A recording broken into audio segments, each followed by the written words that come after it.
بسم اللہ الرحمن الرحیم۔ مقصد کے اعتبار سے ائمہ مساجد کی کتنی قسمیں ہیں، آج کے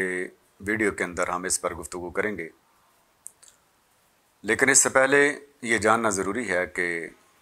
رسول کریم صلی اللہ علیہ وآلہ وسلم نے مسجد کو کیوں قائم کیا اور اس کے مقاصد کیا تھے۔ جس وقت اللہ کے محبوب صلی اللہ علیہ وآلہ وسلم مکے سے مدینۃ المنورہ کی طرف ہجرت کر کے تشریف لائے تو آپ کے ذہن کے اندر ایک خاکہ تھا ریاست مدینہ کا۔ اس کی دلیل یہ ہے کہ حضرت سراقہ بن مالک رضی اللہ تعالیٰ عنہ جس وقت سرکار صلی اللہ علیہ وآلہ وسلم کا پیچھا کر رہے تھے، جو ابھی تک مسلمان نہیں تھے، ہجرت کی رات کفار مکہ نے جو 100 اونٹوں کا لالچ دیا تھا، اس لالچ کے تحت کریم آقا صلی اللہ علیہ وآلہ وسلم کو پکڑنے یا نعوذ باللہ قتل کرنے یا شہید کرنے کی نیت سے وہ آ رہے تھے، تو کریم آقا صلی اللہ علیہ وآلہ وسلم نے انہیں فرمایا تھا، سراقہ تم 100 اونٹوں کے لالچ میں ہو اور میں تمہارے ہاتھوں میں کیسر و کسریٰ کے کنگن دیکھ رہا ہوں۔ اس سے معلوم ہوتا ہے کہ مکے سے ہجرت کرتے وقت بھی رسول کریم صلی اللہ علیہ وآلہ وسلم کے ذہن کے اندر ریاست مدینہ کا ایک خاکہ موجود تھا، اور اس ریاست کے قیام کے لیے اور اس کی جو پالیسیز تھی ریاست کی، ان کے اعلان کے لیے اور لوگوں تک پالیسیز کو پہنچانے کے لیے رسول کریم صلی اللہ علیہ وآلہ وسلم کو میڈیا کی ضرورت تھی، ایسا ذریعہ ابلاغ جس کے ذریعے سے آپ عوام سے مخاطب ہو سکیں اور اپنی پالیسی اور اپنا نظام لوگوں کو سمجھا سکیں، اپنی آواز لوگوں تک پہنچا سکیں۔ تو کریم آقا صلی اللہ علیہ وآلہ وسلم نے مدینہ طیبہ طاہرہ کے اندر قدم رکھتے ہی وادی قباء کے اندر ایک مسجد کو قائم کیا، اور پھر شہر مدینہ کے اندر داخل ہوتے ہی آقا دو جہاں صلی اللہ علیہ وآلہ وسلم نے مسجد نبوی شریف کو قائم فرمایا، جس کے ذریعے سے دن میں 5 مرتبہ اور ہفتے بعد جمعۃ المبارک کے خطاب کے موقع پر آقا دو جہاں صلی اللہ علیہ وآلہ وسلم کو یہ موقع ملتا کہ آپ لوگوں کے ساتھ مخاطب ہوتے، اور جو ریاست کا خاکہ تھا کریم آقا کے ذہن کے اندر یا معاشرے کے اندر جو برائیاں تھیں، ان کی اصلاح کے لیے آقا دو جہاں صلی اللہ علیہ وآلہ وسلم بیان فرماتے تھے۔ تو مسجد ریاست کے قیام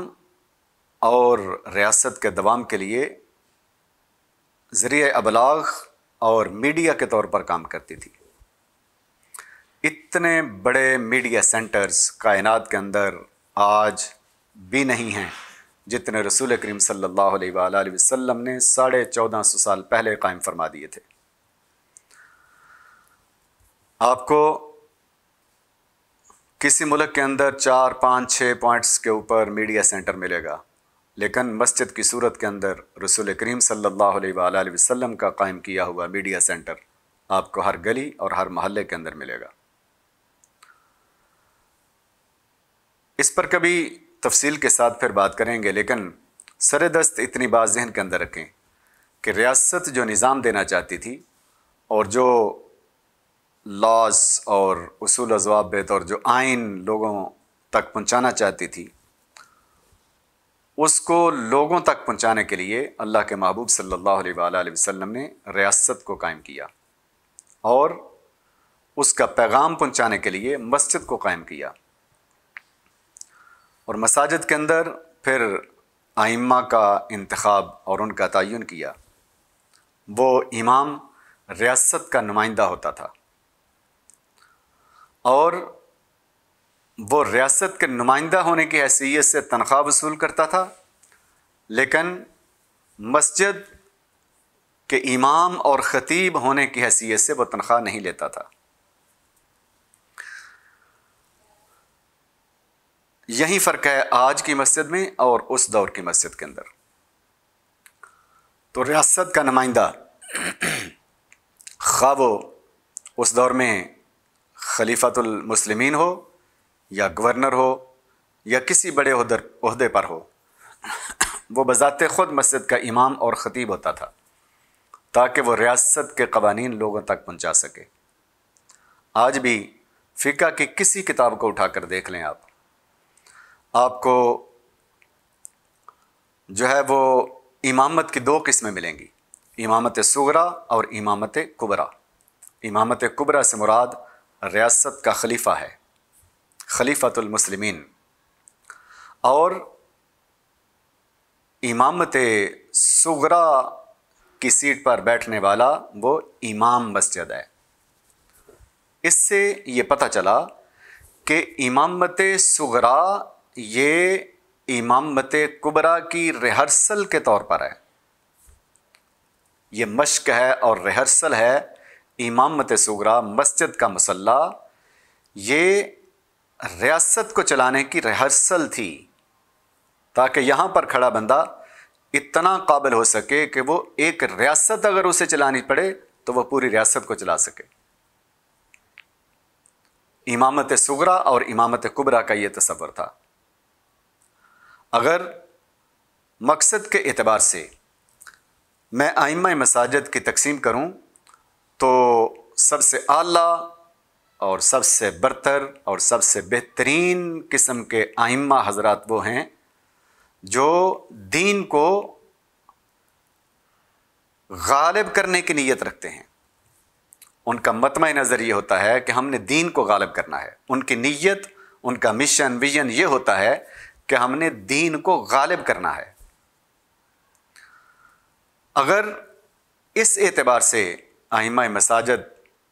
کو دیکھا جائے تو میں فیصد تو نہیں کہہ سکتا، یہ کہہ سکتا ہوں کہ ہزاروں میں سے ایک بندہ آپ کو ایسا ملے گا جس کا مشن اور ویژن یہ ہو کہ میں نے دین کو غالب کرنا ہے، اور جس کا نظریہ اتنا وسیع اور اتنا بڑا ہو کہ وہ یہ سوچتا ہو کہ یہ امامت صغریٰ یعنی مسجد کا مصلی مجھے اس لیے عطا کیا گیا ہے تاکہ میں ریہرسل کروں یہاں پر اور وہ مشق کروں، تاکہ اگر کوئی ریاست کی ذمہ داری میرے اوپر عائد ہوتی ہے تو میں اس کو بحسن و خوبی سر انجام دے سکوں۔ ایسے لوگ آج کے دور کے اندر آپ کو بہت کم ملیں گے برائے نام، حالانکہ یہی سب سے اعلیٰ مشن ہے، یہی وہ انبیاء کی وراثت تھی جو اللہ رب العزت نے اس امت کے علماء کو عطا کی تھی تاکہ وہ نبی کے وارث بن کر دین کو غالب کریں اور دین کو تخت پر لائیں اور وہ ریاست کے نظام کو چلائیں تاکہ اللہ کا دین غالب آ سکے اور اس کی قدریں بحال ہوں اور اس کے اصول و ضوابط عوام کے اوپر لاگو ہوں اور شریعت ہر طرف نظر آئے۔ لیکن الا ماشاءاللہ ہم نے اس نظریے کو ہی چھوڑ دیا ہوا ہے۔ ہمارا نظریہ، ہمارا مطمع نظر یہ نہیں ہوتا کہ مسجد کا امام جو ہے وہ اس تصور سے ہی خالی ہے کہ میں نے ریاست کو چلانا ہے، حالانکہ امام مسجد کا سب سے بڑا اور سب سے اہم کام یہی تھا کہ وہ دین کو غالب کرے اور ایک مسجد کی امامت کے طور پر وہ یہ ریہرسل کرے کہ اگر مجھے ریاست کا کوئی عہدہ دیا جاتا ہے تو میں ریاست کو اسلامی اور شرعی اصولوں کے مطابق چلا سکوں۔ یہ پہلی قسم تھی ائمہ مساجد کی، جس کے بارے میں نے کہا کہ ہزاروں میں سے کوئی ایک بندہ اس سوچ کا آپ کو نظر آئے گا اپنے معاشرے کے اندر۔ دوسری قسم کے امام وہ ہیں کہ جن کا مطمع نظر یہ تو نہیں ہوتا کہ ہم نے دین کو غالب کرنا ہے، البتہ یہ نظریہ ہوتا ہے کہ دین کے پیغام کو اللہ اور اس کے رسول صلی اللہ علیہ وآلہ وسلم کی رضا کے لیے عوام تک پہنچانا ہے، لوگوں کی اصلاح کرنی ہے، دنیا کے اندر محو لوگوں کو دنیا کی محبت سے نکال کر دین کی طرف لانا ہے، اللہ سے دور لوگوں کو اللہ کے قریب لانا ہے، رسول کریم صلی اللہ علیہ وآلہ وسلم کے راستے سے بھٹکے ہوئے لوگوں کو دوبارہ سے پکڑ کر رسول کریم صلی اللہ علیہ وآلہ وسلم کی اتباع اور اطاعت میں لانا ہے۔ تو ان کا نقطہ نظر اور ان کا نظریہ یہ ہوتا ہے کہ ہم نے دین کے پیغام کو پہنچانا ہے، دین کو غالب کرنے کا نظریہ نہیں ہوتا۔ ایسے لوگ آپ کو بہت سارے ملیں گے، اور بلا شک و شبہ وہ بہت اعلیٰ لوگ ہیں، بہت عظیم لوگ ہیں کہ آج کے دور کے اندر بھی دین کی تبلیغ کا فریضہ سر انجام دے رہے ہیں۔ اور یہ اگرچہ اس مقصد سے، اس عظیم مقصد سے بہت کم تر ہے یہ مقصد، لیکن پھر بھی یہ بہت اچھا مقصد ہے کہ دین کے پیغام کو لوگوں تک پہنچانا، لوگوں کو دین سکھانا، انہیں شرعی احکامات بتانا، اور انہیں فقہی احکامات بتانا، اور ان کو مسائل کے حوالے سے آگاہی دینا، اور لوگوں کو اللہ اور اس کے رسول صلی اللہ علیہ وآلہ وسلم کی طرف بلانا۔ یہ بلا شک و شبہ عظیم کام ہے، اگرچہ اتنا عظیم نہیں ہے جتنا عظیم پہلا مقصد ہے۔ اور تیسری قسم ایسے ائمہ حضرات کی ہے کہ جن کا مطمع نظر نہ تو دین کو غالب کرنا ہے، نہ ہی دین کے پیغام کو پہنچانا ہے، بلکہ ان کے پاس کوئی اور کام نہیں ہوتا اور کوئی ذریعہ معاش نہیں ہوتا، تو وہ صرف اور صرف روٹی کو اور ٹکر کو پھائی لگانے کے لیے مسجد کی امامت کا شعبہ اختیار کر لیتے ہیں۔ ایسے لوگوں پر انا للہ پڑھ کر ان کی بخشش اور مغفرت کی دعا ہی کرنی چاہیے۔ یہی وہ لوگ ہیں جنہوں نے اس امامت کے مسئلے کو مجروح کیا، اس کی قدروں کو پامال کیا، اور وہ لوگ اس چند ٹکڑوں کے لیے نااہل ہونے کے باوجود اس مسئلے پر آ کر بیٹھ گئے۔ نہ انہیں اپنی عزت کا پاس تھا، نہ انہیں شریعت کی عزت کا پاس تھا، نہ اللہ اور اس کے رسول صلی اللہ علیہ وآلہ وسلم کی دین کی قدروں کا پاس تھا۔ وہ صرف اور صرف کمائی کی غرض سے، پیسوں کی غرض سے، کہ انہیں کوئی اور کام نہیں ملتا تھا، نااہل تھے، وہ اس مسئلے پر آ کر بیٹھ گئے۔ تو پھر جس طریقے سے ان سے کام ہو سکا انہوں نے کیا، جتنا گر سکتے تھے وہ گرے، اور جتنا نیچے جا سکتے تھے وہ نیچے چلے گئے۔ جن جن شرائط پر امامت ہو سکتی تھی، گھٹیا سے گھٹیا شرائط پر ان لوگوں نے امامت کے شعبے کو اختیار کیا، اور پلے اپنے کچھ نہیں تھا، اور اہلیت نہیں تھی، قابلیت اور صلاحیت نہیں تھی، تو ایسے لوگوں نے دین کی قدروں کو بہت مجروح کیا۔ اور جو دنیا دار لوگ تھے، جو مساجد کے اوپر مسلط ہیں، انہیں بھی بلا شک و شبہ ایسے ہی لوگوں کی ضرورت تھی کہ جو ان کی من مرضی کے مطابق کام کر سکیں، حق کو حق کے طور پر بیان کرنے کی جرت ان کے اندر نہ ہو، اور ان کے اندر اتنی کمزوریاں ہوں کہ وہ سر اٹھا کر جی نہ سکیں، وہ حق گوئی کو بے باکی کے ساتھ بیان نہ کر سکیں۔ لہٰذا ایسے لوگ وہ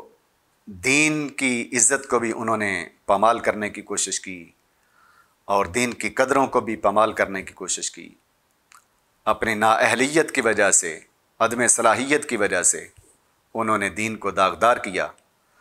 اور لوگوں کو بہت ساری باتیں کرنے کا موقع ملا کہ مولوی اس طرح کے ہوتے ہیں جی، اس طرح کے ہوتے ہیں۔ تو 3 قسمیں میں نے آپ کے سامنے بیان کی ہیں۔ نمبر 1، وہ ائمہ حضرات جن کا مشن یہ ہوتا ہے کہ ہم نے دین کو غالب کرنا ہے، اور بطور نظام کے ہم نے دین کو رائج کرنا ہے۔ ایسے لوگ آپ کو بہت کم ملیں گے۔ اور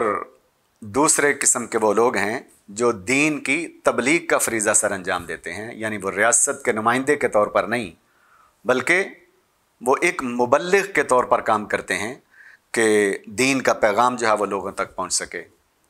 ایسے لوگ آپ کو بہت سارے ملیں گے مساجد کے اندر۔ یہ اچھا کام ہے، لیکن اتنا اچھا نہیں ہے جتنا کہ دین کو تخت پر لانے اور دین کو غالب کرنے کا کام ہے۔ اور تیسری قسم کے لوگ جو ہیں وہ فارغ لوگ ہیں۔ وہ پنجابی کی ایک کہاوت ہے کہ مینوں لیندا کو نہیں سی تینوں دیندا کو نہیں سی۔ تو اس طرح کے وہ لوگ ہیں کہ مساجد کے بعض لوگوں کو کوئی بندہ نہیں ملتا، اور ایسے لوگوں کو مسجد نہیں ملتی، تو وہ مسجد کی ڈیوٹی کو سنبھال لیتے ہیں، لیکن انہیں نہ اس کے مسلح کی عزت کا پاس ہوتا ہے، نہ مسجد کی عزت کا پاس ہوتا ہے، نہ دین کی عزت کا پاس ہوتا ہے، وہ پھر دین کے لیے بدنامی کا باعث بنتے ہیں، خود بھی بدنام ہوتے ہیں اور دین کو بھی بدنام کر دیتے ہیں۔ اللہ تعالیٰ ایسے لوگوں سے دین کو محفوظ فرمائے اور ایسے لوگ پیدا کرے جو دین کو صرف تبلیغ کے طور پر نہیں بلکہ دین کو ایک نظام کے طور پر رائج کرنے کی صلاحیت اور قابلیت رکھتے ہوں۔ یہی سب سے اعلیٰ مقصد ہے۔ اسی مقصد کے لیے اللہ رب العزت نے رسول کریم صلی اللہ علیہ وآلہ وسلم کو مبعوث فرمایا اور فرمایا هو الذی ارسل رسولہ بالہدی ودین الحق لیظہرہ علی الدین کلہ، تاکہ وہ رسول اس دین کو سارے دینوں پر غالب کر دے۔ رسول کریم صلی اللہ علیہ وآلہ وسلم کا بھی یہی مشن تھا اور علماء حق کا بھی یہی مشن تھا اور ہونا چاہیے کہ ہم نے دین کو غالب کرنا ہے۔ اور دین غالب کیسے آئے گا؟ اس کے غلبے کے لیے کیا کرنا چاہیے اور اس کے غلبے کے لیے ہمیں کس طرف جانا چاہیے، کون سے شعبے کو اختیار کرنا چاہیے، یہ آپ بھی جانتے ہیں اور میں بھی جانتا ہوں، اور اگر نہیں جانتے تو کسی ویڈیو کے اندر انشاءاللہ العزیز اس کو تفصیل کے ساتھ بیان کریں گے۔ اللہ رب العزت ہماری گفتگو کو اپنی رضا کے لیے اپنی بارگاہ میں شرف قبولیت عطا فرمائے۔ والسلام علیکم ورحمۃ اللہ وبرکاتہ۔